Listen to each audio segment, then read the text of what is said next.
আইপিএলে চেন্নাই সুপার কিংসের প্রতিটি খেলাতেই নজর থাকে তার দিকে। তিনি কি করছেন, কেন করছেন তা নিয়ে খুঁটিনাটি আলোচনা হয়। সেই মহেন্দ্র সিং ধোনি আচমকাই মঙ্গলবার কিছুটা মেজাজ হারালেন।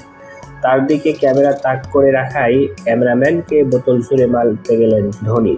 সেই ভিডিও গণমাধ্যমে ভাইরাল হয়েছে। চেন্নাইয়ের ম্যাচ থাকলে সবাই ধোনির ব্যাটিং দেখতে চান, তবে ধোনি অনেকটাই পরের দিকে নামেন। তার আগে ক্যামেরাও মাঝে মধ্যেই ফোকাস করে তার গতিবিধির দিকে। কখনো তাকে চুপচাপ বসে থাকতে দেখা যায়, কখনো কিছু খেতে বা ব্যাট নিয়ে শ্যাডো করতেও দেখা গেছে অনেক সময়।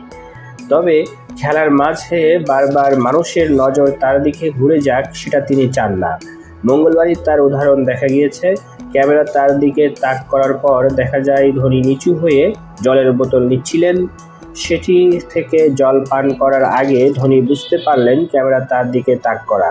তখন সেই জলের বোতলই ক্যামেরাম্যানের উদ্দেশ্যে ছোড়ার ভঙ্গি করতে দেখা যায়।